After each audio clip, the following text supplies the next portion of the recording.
napagawa ako ng video nila oras about motivational advice and truth telling. Yan, yan. Kasi may nangyari eh. Sabi mo ng scam, another scam again. Disappointment, betrayal.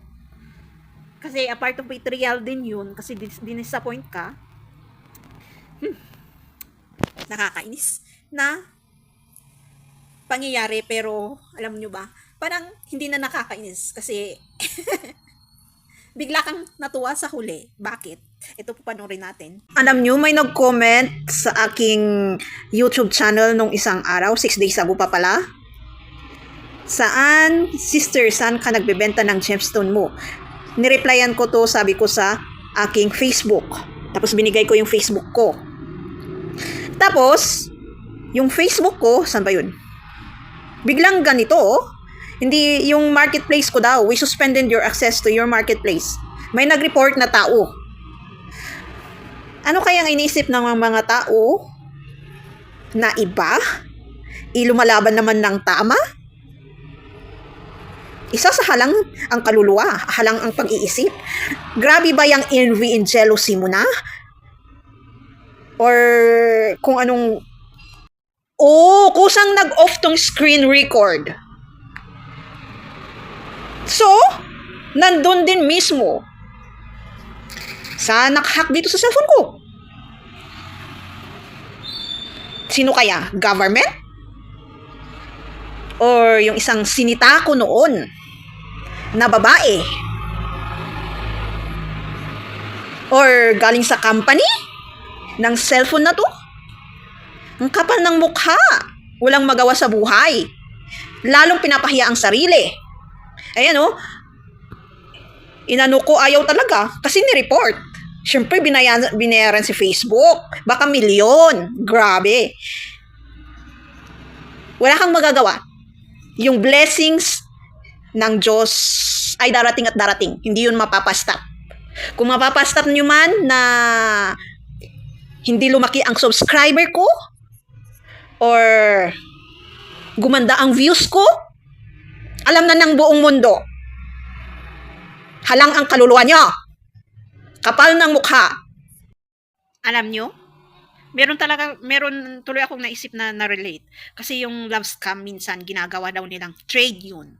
Hindi lang goods. Kung anong maisip ng isang tao para ipakilala sa mayayaman. Para sa mga mayayaman yun. Isang klase ng trade. Scam yun. Pag ganun na parang pinaglalaruan nila yung love, so naging love scam. Baka pati pa damdamin ng isang tao. Kung napansin mo na parang laging kang may nararanasan sa social media or sa labas na parang may tumitingin or nagfa-follow kung may pinupuntahan ka, tapos biglang lingon ka, biglang nawawala, tapos kunwari nung lumilingon ka, parang may tumitingin sa'yo, tumitingin nga talaga yung taong yun. Isang part ng ano yun. Laro na yun. It could be truth or not, na parang pinasusundan ka lang, pero halang na kasi ang pag-iisip ng tao ngayon para magkaroon ng pera eh. Kasi pati mga sitwasyon na gayon is ginagawang trade. Baka yung pati yung mga sinabi kong nag-message sa akin, tapos magbabayad daw ako ng ganitong amount, tapos ibibigay daw yung ganun na amount, for sure, baka andun yun. Trade something. Weird. Walang magawa sa buhay para lang sa power and money. Pag na natin, ano yan, matatawa ka na, maiinis ka na ng aasar. Pag na natin intindihin kung naranasan mo yung ganung scenario. I'm here lang na para bigyan kayo ng example. Alam nyo ba, narinig ko din kasi na isa yon sa pinasok na Maharlika fans. Yang love scam na yan. Narinig ko sa bigla sa isang tao, nakikipagkwentuhan lang. So, ibig sabihin, kasi sabi ng taong yun, yung Hindi ko kasi masabi eh, yung ano, ang dami daw taong sabi ng taong yun, hindi ko kasi masabi yung anong klaseng investment yun. Tapos ako yung nagsabi na, mahardik ka fan? Oo, oo, oo, sabi nung taong yun. Tapos sabi niya, ang dami kasing tao daw na mayayaman pa at ang lalaki ng mga ininvest nila. Hindi siya nag-click. Baka isa yon sa pinag-aalala ng ating Pangulo. Kasi may alam akong country na ano yun? Hindi lang pala daw yung country yun, yung alam kong country na gumagamit ng love trade. Kasi may makukuha ka daw malaking pera doon. Kung nanalo ka. So, ibig sabihin, ginagamit ng iba-ibang country yun.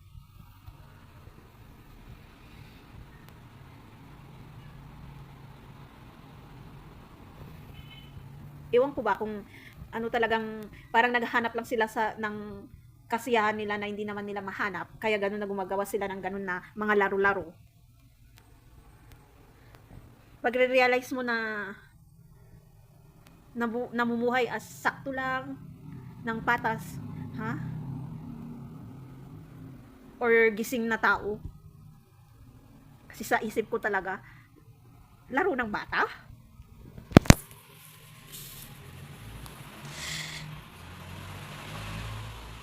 Kasi madami din akong nakikitang na post na mag-ingat kayo. Meron akong babae na nakitang nag-post na mag-ingat kayo dun sa loves, yung magsasabi na kung may lalapit sa inyo na foreigner, tapos nag-chat-chat kayo, nagkaroon kayo ng emotional connection, tapos biglang nag-book daw yung lalaking to, tapos sinabi niya sa'yo na ano ka ng hotel, ganun, para sa pag-stayan, mag-stay siya doon, I mean. Excuse me. Sige, idadagdag ko na lang dito. Pero, sabihin ko na lang din. And, pagdating sa airport, biglang, ay, na-hold ako dito sa airport. Kailangan ko ng 30,000 pesos. Pwede bang ano ka sa account na to? Parang technique nung kwan na yun, di ba? Yung, yung pera na ibibigay daw sa akin. Basta magbigay daw ako ng amount na ganito. Yung 1,000. Actually, tatlo silang, may biglang dumagdag na dalawa ang nag-message sa akin eh. Yung isa, mas malaki yung amount. Magkano ba yun? $200,000. Tapos babayaran ko lang para sa fee daw, 500 pesos. Pero yung nauna, di ba, is babayaran ko 1,000. Tapos ang bibigay is 500,000 pesos. Or equivalent of $2,000 ba yun? Etc. Ay, sorry, hindi ako naniniwala dyan. Basta sabi ko dun sa chat. Kung pwede naman, i-minus nyo na lang. Di ba? Pwede naman nilang i-minus. Yun, di na nag-chat. Ewan ko ba, baka trade din yun na pinaglalaruan nila. Or baka yung ano doon is, ginagawa din naman natin yun sa laro natin noon. Yung taya-tayaan. Ay, ano ba yan? Oo, yung laro ng mga bata. Yung tataya ako, mahuhulog yun. Tataya ako. Hindi. Parang ganun. Or yung manok or kawitan. Ano ba kasing yung panabong? Yung panabong na manok. Tataya ka sa kabila, tapos tataya ka sa kabila. Parang ganun yun. Baka may tayaan na part doon. Hindi lang, kasi sinabi ko doon is set up, di ba? Meron din yung naglalaro na ginawang trade or set up or betrayal ng ilang country sa isang country or sa dalawang country. Yung kung sabihin, sila na lang mag-realize nun, yes, may mangyayari na betrayal. Yung itong country, fina-funds ng maraming pera yung country na yon, pero hindi niya alam na binibetray siya. So, sinong naging idiot? Yun ang isang speculation ko doon. Bahala sila mag-realize. Matanda na po sila. And sabi nila, ang galing-galing nila sa politics eh. Sa nangyayari sa mundo eh.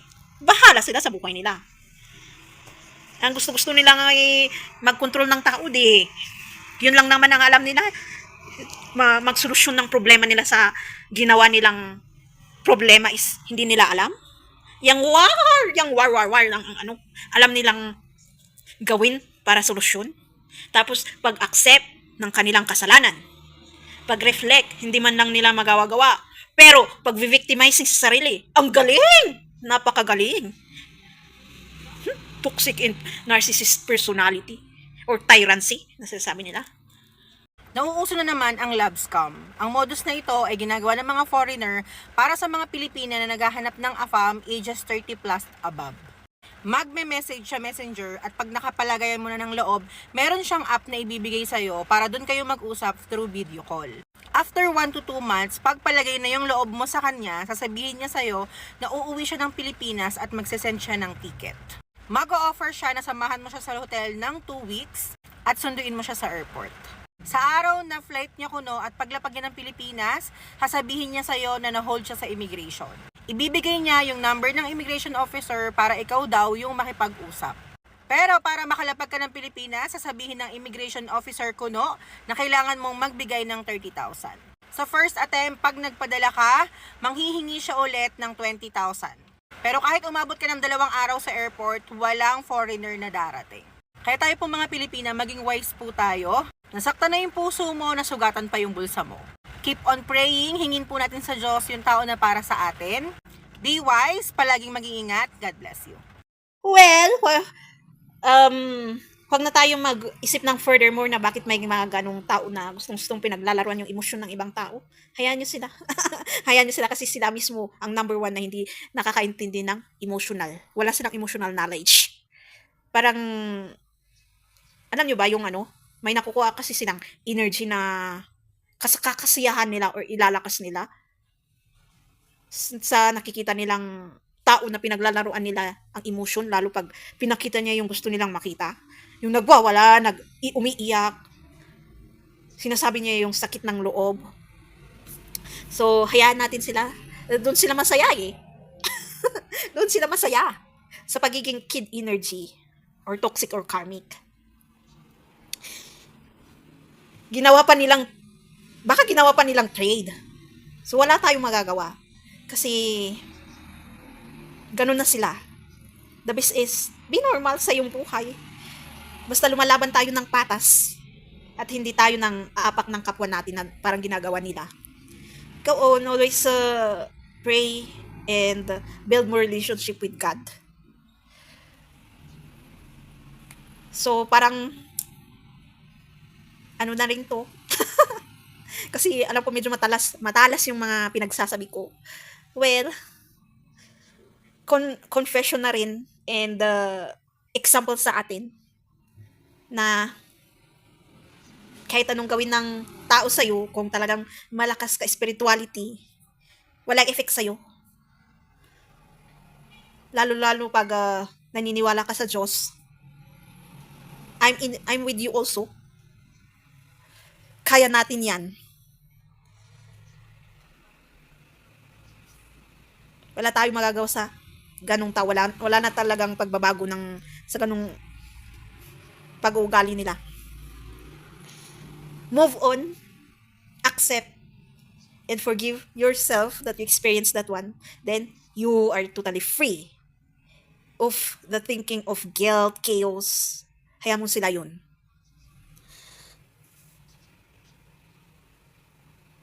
And plus pa sa'yo.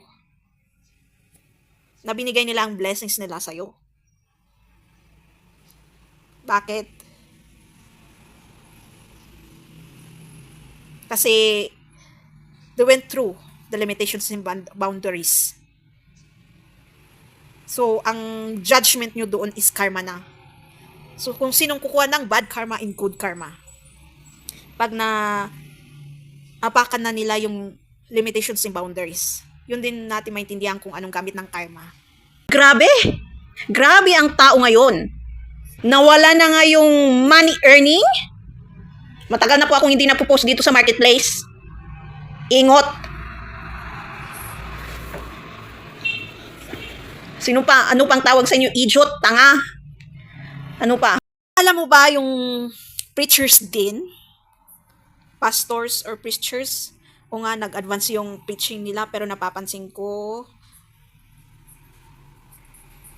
Imbis na mag-gratitude sila sa tulong na dumating na nag-advance yung preaching nila, mas sinisiraan pa, parang yung sinabi ko na imbis na mag-gratitude sila kasi tinulungan mo is, sila pa mismo ang sisira. Ganun yung iba. So, ano kayang makukuha nila sa mga ganung ginagawa nila? Ano? So, mag-ingat tayo kasi minsan dahil sa ginagawa nating ganun is pamilya mismo natin ang nakakaranas. Bakit nagkakasakit nang hindi walang dahilan or malala yung kapamilya mo?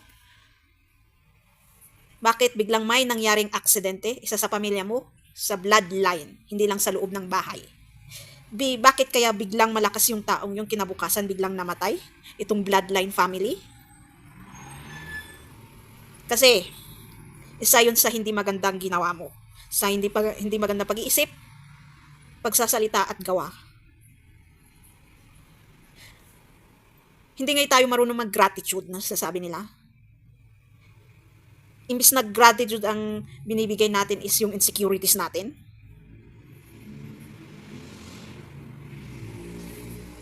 Yung gusto nila laging kung sa intelligence, knowledge, wisdom, may tao na gusto niya, siya lang ang marunong. Ayaw mag-accept ng karunungan ng iba. Yung meron na nga siyang nakuhang matututunan, gusto niyang siya ang gumawa nun. May mga tao kasing ganun. Paano ka naman mag-learn, di ba? Pag wala kang narinig sa ibang tao or na-experience.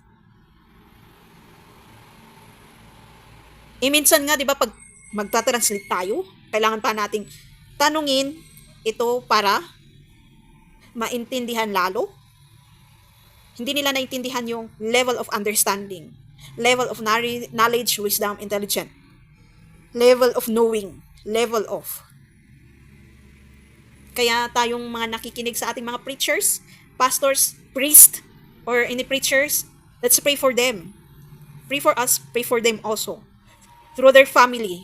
So, parang na-save lang yung family nila sa disaster na dumating. Kung yung family nila yun, family nilang yun is biglang nag-pray and malakas ang faith sa Diyos. Kinat-curse niya yung binigay ng family member niya sa kanya. Kaya ingat-ingat po tayo talaga. Kasi baka tayo mismo ang gumagawa ng sakit natin. Tayo mismo ang gumagawa ng curses natin sa sarili natin at sa family bloodline natin.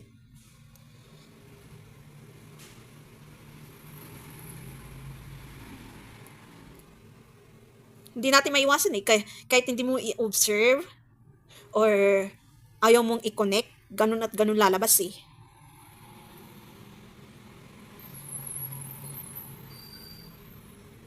Kasi kung yung taong yun na nakikinig is wow, okay lang yung preaching niya, advance.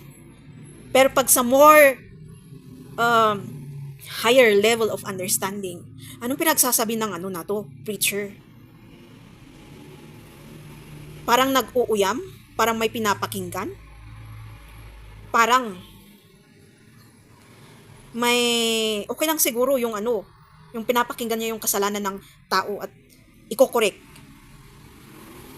Pero merong nararamdaman mo yung ano uyam ng insecurities through energy.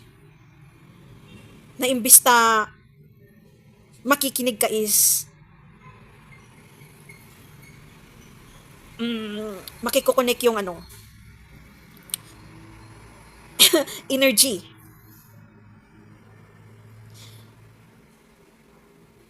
Na yun din, mararamdaman mo din yung inis na may part din naman yung paranoia, pero pag inaccept mo yun, nag-reflect ka at wala pa din na para talagang nagpaparinig talaga siya, wala na. Nasa preacher na po yun. Kasi naranasan ko na po. Sabihin ko na naranasan ko na po. Kasi sa yung mga ibang pinupuntahan kong preachers, Alam po nilang gumagawa ko ng content. So, minsan kasi yung yung mga preachers or pastors or priest, kung alam nilang pumunta yung kasamahan nila sa is, parang pariringgan din nila. So, matatamaan yung pride and ego kasi lahat naman ang matatamaan is pride and ego para lumabas yung insecurities and question. So, kaya ka natamaan ng anger at hatred kasi dahil sa pride and ego mo din. Sa katotohanan, dahil sa pride and ego mo. So, parang sinabi ko lahat dito. Isahan. Nag-advance nga pa, pero pati pag-uuyam. So weird. Ganyan kayo mag-ano na sa kapwa niyo preachers? Imbis na magtulungan? Minsan yun din nung napapansin ko nung kabakabataan ko pa, nung may time kasi na, nag-church time. Kahit yung mga yung pumupunta sa harap at nag-share ng testimony nila. Minsan yun ang ginagamit nila para paringgan yung gusto nilang paringgan, lalo pag andun yung tao na kinakainisan nila. Hindi niyo ba alam na ginagamit ng evil yun or evil energy or demonyo para pinaparinggan ka nun, sasabihin sa ego and pride ng tao. And mag-work yun. Yun pa ang dahilan para mag-away kayo. Pasalamat ka kung yung taong yun is madaling mag-move on. Walang pakialam. Nonchalant na sinasabi nila. Na, baka hindi naman ako yun. Baka paranoid ko lang. Kasi minsan, yung mga ganong scenario is hindi lang paranoid ang rason.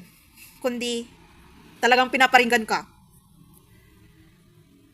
Inibubos ng evil energy, tapos darating ang paranoia. Baka ako nga ang pinaparinggan. Parang ganun. So, accept mo lang kung dumating ang paranoia. Move on. Kung parang pinaparinggan ka, hayaan mo. I-accept mo lang yan, na nasaktan ka. And ganun is talagang lalakas at lalakas ka na kahit anong masasakit na maririnig mo yan. Parang lumabas lang sa kabilang tainga mo.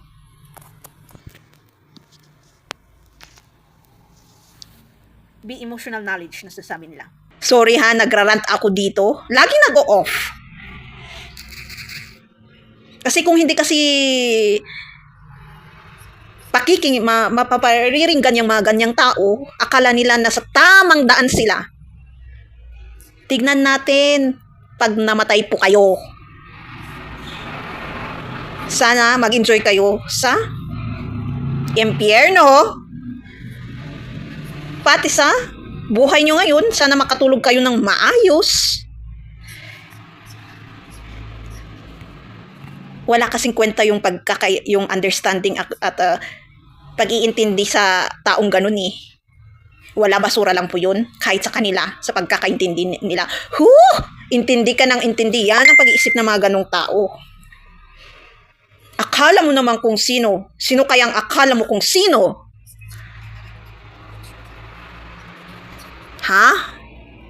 I manifest and declare to the universe na kung anong pinaranas ng mga taong yun, naranasan nila 10 times fold. Hindi actually curse to warning. Kasi mangyayari naman talaga.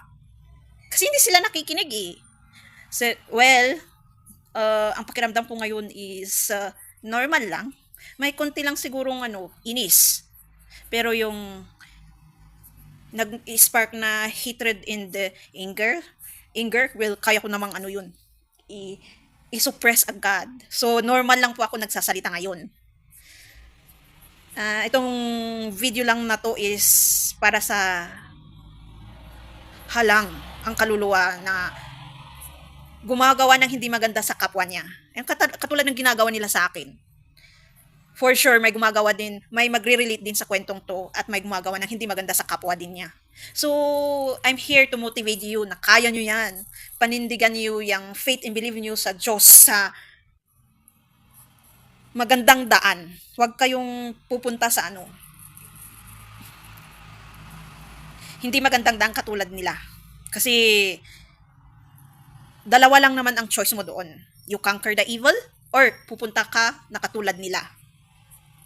Kung marami silang pera, sino naman sila pagkatapos nilang mamatay?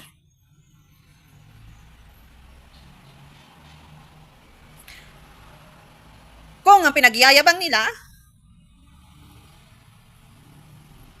sino naman sila para ipagyabang yun? Pinagyayabang nila yung shameful characteristic in attitudes nila na hindi maganda?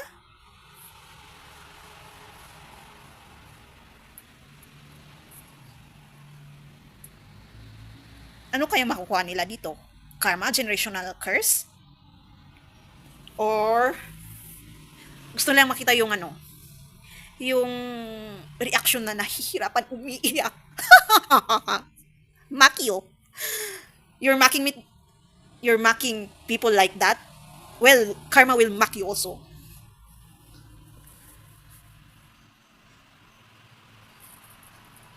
Kung maganda ang buhay nila ngayon, imposible naman hindi. For sure, lagi naman silang nag-aaway sa bahay.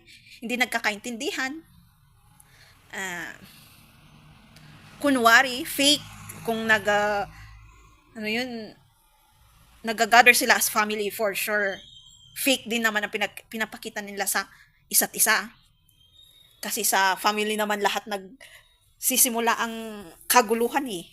Imposibleng hindi magulo ang buhay nila sa family kaya nagagawa nila din sa labas at sa ibang tao.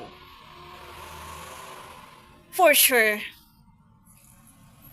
Kaya parang pinupujik nila yung nararanasan nila sa loob ng pamilya. Hindi sa loob ng pamilya na mag-asawa at mag-ina, mag-ama, or kundi pati yung kasali yung mga family, bloodline, which is cousins, tito, uncle, ganun.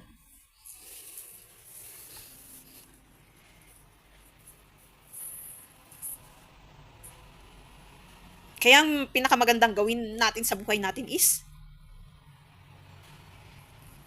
ayusin muna ang sarili bago sitahin yung iba. Bakit ko nasisita yung ibang gawain ng iba? Kasi nasita ko na po ang sarili ko.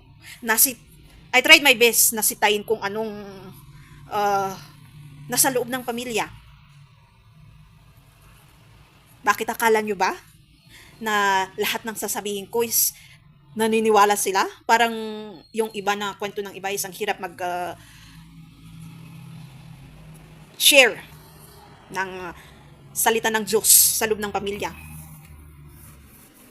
Nasubukan ko din yan. Kaya doon ko nakukuha yung observation na iba.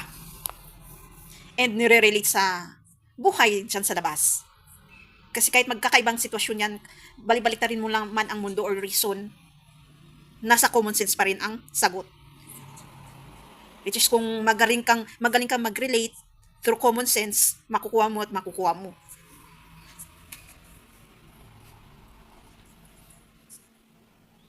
Hi! Wala talagang pag-asa sa mga taong namumuhay ng kasinungalingan, delusional, tapos yung marunong manloko ng kapwa, kahit sarili at pamilya. Kasi minsan nakikinig naman sila. May nare-realize. Pero meron yung part na mas nananalo pa rin yung self-centered, yung ego and pride. Kaya ganun na sa huli, akala mo tinutulungan mo sila. Sa huli yun yung mga sinasabi nilang sila pang mag-a-against sa'yo. Sila na nga lang tinulungan mo, sila pang mag-a-against. Kasi nanalo ang pride and ego. Wow, ganda. Another topic ngayon. So kaya yun, pag nag-heal kayo, yung tower moment or emotional damage na gagawin ng kapwa mo is shift mo as positive. Na hindi na lang laging nagko-question ka sa universe or sa Diyos na bakit ganito ang mga tao, bakit ganito ang laging pinaparamdam, bakit ganito nang nararanasan ko, bakit ganito. Kundi, pasasalamat na, wow, kung hindi ko to naranasan, wala ulit akong ko-convert as learning. At pag nag-share ka, wala akong ma-share. So, even though the wrong person or the right person advice, still continue. Kasi, minsan naman, kahit, kasi sa pastor, di ba? Example sa pastor. Pag, nag-share sila. Minsan kasi nag-share yung tao, di ba? Ginagamit din nila yung sinishare mo, tapos kinukuha lang as in, sa kanila daw galing. Parang, pag nanakaw din kasi yun, yung hindi ka marunong mag-gratitude sa tumulong sa'yo or nagbigay ng information kahit konti na dumagdag sa iyong belief. Pag nanakaw yun. Kahit information man yan, so, pinaka-hard na part is yung work pag sa materialistic world is teacher and parent. Kasi sila ang dadagdag ng ano, or yung mga taong darating na biglang nagbibigay ng information about life or nag-a-advise, motivate. Parang counselor.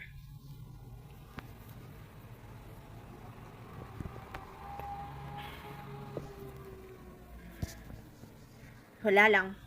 Dahil doon, ay nako. Yun tuloy, hindi ko masyadong magamit yung Facebook ko. Alam nyo ba na madami din namang nakakaalam na kung bakit kahit anong sabihin ng isang tao na naniniwala sa Diyos at kinanker na niya yung pagiging paranoia niya at fear tapos doubt, parang ang dali-daling magsalita ng taong yun or mag-confess kahit kasalanan niya kasi wala na yung shame sa kanyang sistema, spiritual and physical. Meron yung nasabi ko noon sa TikTok na sa English na sa tingin ko meron talaga yung sa isip ko na pwede kong maglakad dyan or sa harapan kahit nino man, kahit babae man o lalaki nakahubad. Kahit sa isip lang yun, kahit hindi mo gagawin. Walang hiyahiyang sinabi.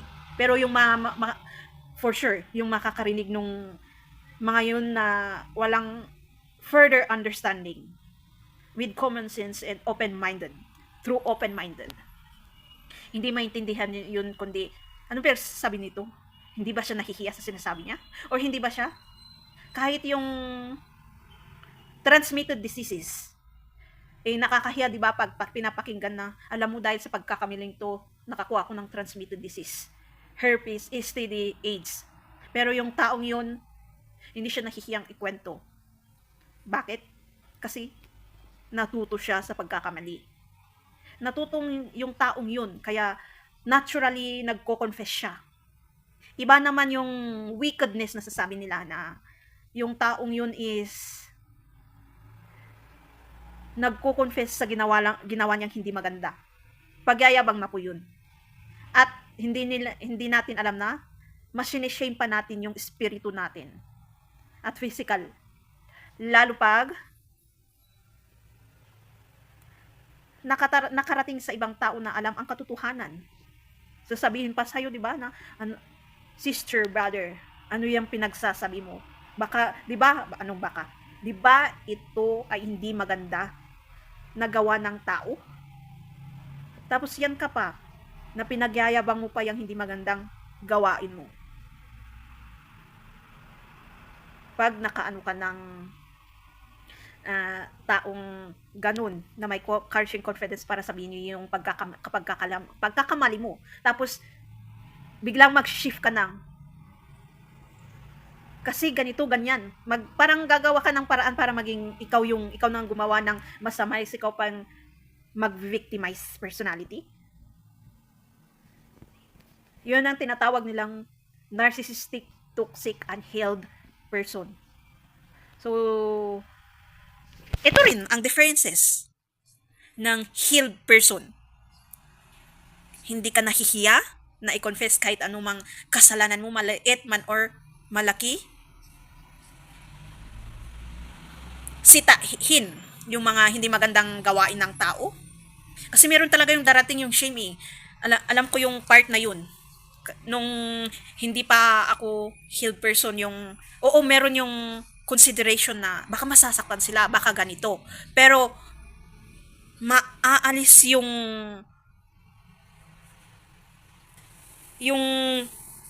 part na yun, na yung feeling na baka masasaktan. Ayaw kong masaktan yung taong yun kasi may consequences yung sakit na nararamdam pag nasaktan mo yung tao. I mean, oo, masasaktan sila. Pero madadagdag yung teaching na, 'di ba? Meron silang makukuha ang benefit doon kahit nasaktan sila. Kasi katotohanan naman 'yun. Ganyan ka din naman nagising. Ganyan ka din naman dahil hindi lahat ganun ang proseso. May mga taong nagrarason ng ganun. Baliktarin ulit natin ang mundo at reasoning. Ganun talaga ang process. Kailangang pakinggan ng tao yung truth, masakit man yun or hindi. Para magising. Kasi walang truth na hindi masakit. Walang katotohanan na hindi masakit. Para hindi magising yung tao. Masasaktan ka, pero depende rin sa tao kung marirealize niya kung bakit siya nasaktan. Doon mo ma-gain yung at malalaman kung anong connection ng ego and pride na sasabi nila sa part na yon. Kung ego lang, unhealthy. Kasi dalawang part ng ego and pride also, good and unhealthy. Kung yung unhealthy ego and pride, nasaktan ka doon, lalo ka lang masasaktan at i-curse mo pa yung taong yun. Pero pag andun ka sa good ego and pride, magre-realize ka, oo, nasaktan ka, pero yung sinabi naman niya, totoo. Pero bakit ako nasaktan? Bakit ganito, ganyan? So, killing your pride and ego. Yun din yun. So, itong message is para sa halang ang kaluluwa na hindi talaga nagbabago. Kundi gusto niyang ganun at ganun talaga siya, bitter na person. Mga ganito na naghe-hindrance, gumagawa ng smear campaign, nagsasabi ng hindi maganda sa kapwa, nag-iisip ng hindi maganda at gumagawa ng hindi maganda, kahit anumang plano yan. Ano yan? Bitter person yan. Kid energy, narcissistic, toxic person, especially. Ay, nakakatakot kung siya pa ang leader sa gobyerno. Sila ang leader sa gobyerno. Hindi ako nagsasalita ng presidente lang, kasi ang dami nilang leader, di ba? Ang presidente lang is taga-summary ng suggestion ng mga board members niya. Sino bang mga board members niya? So, vice president, senators, ganun, di ba? Hanggang sa mababang posisyon. Pati yung mga handle nilang office workers, kasali din sila doon. Kasi pwedeng yung mga workers na yun is mga ano ba yun? Taga-bulong, parang demonyo. Tapos, oo nga no, ganito ganyan, sasabihin ng nakaupo. So, mag-ingat-ingat tayo ng mga actions natin na lalong nagpapahiya sa sarili natin. At laging mag-uuglok sa impyerno hindi natin gusto dito sa physical materialistic world. Tapos, pagkatapos mong mamatay. Alam naman natin yan.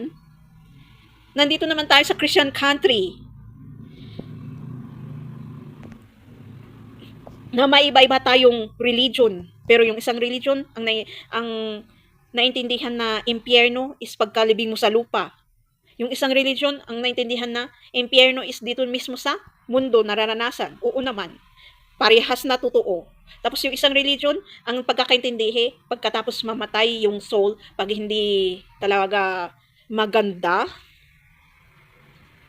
yung mga ginawa niya sa mundo, paulit-ulit, didiretso doon, di ba?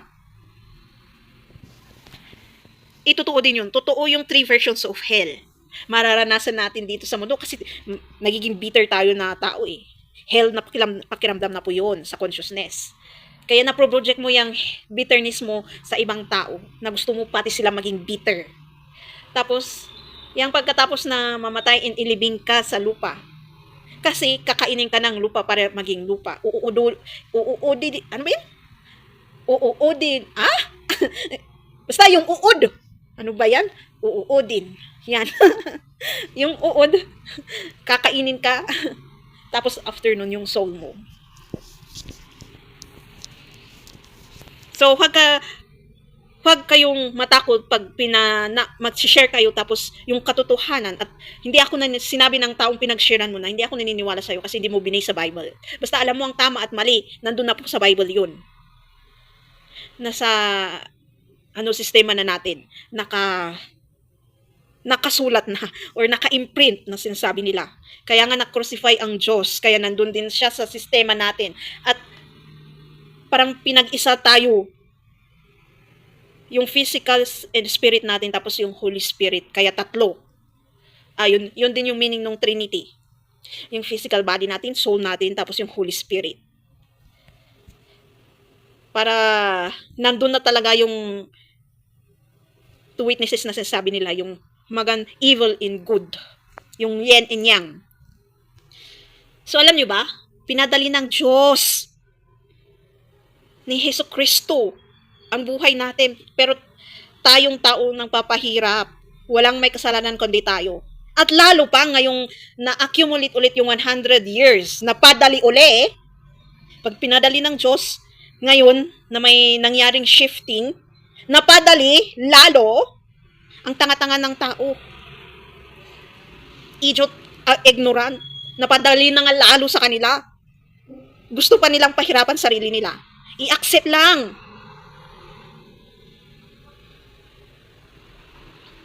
Well, last na word ko na to na na magsasabi ng ganito, si kakatamad.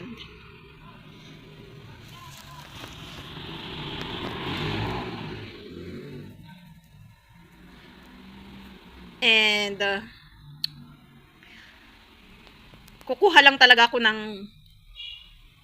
topic ko na gusto kong i-share. So, mostly, travel, cosmetics, product review, or mga ganito, na parang idadagdag ko sa kaalaman na nating lahat. And, more mix siya. So, sana may natutunan kayo. And, huwag kayong, ituloy ko, huwag kayong papadala sa ginagamit nila na fear, yung hindi mo naman nirelate sa Bible yung mga pinagsasabi mo. Guide po ang Bible. Kung gusto mong,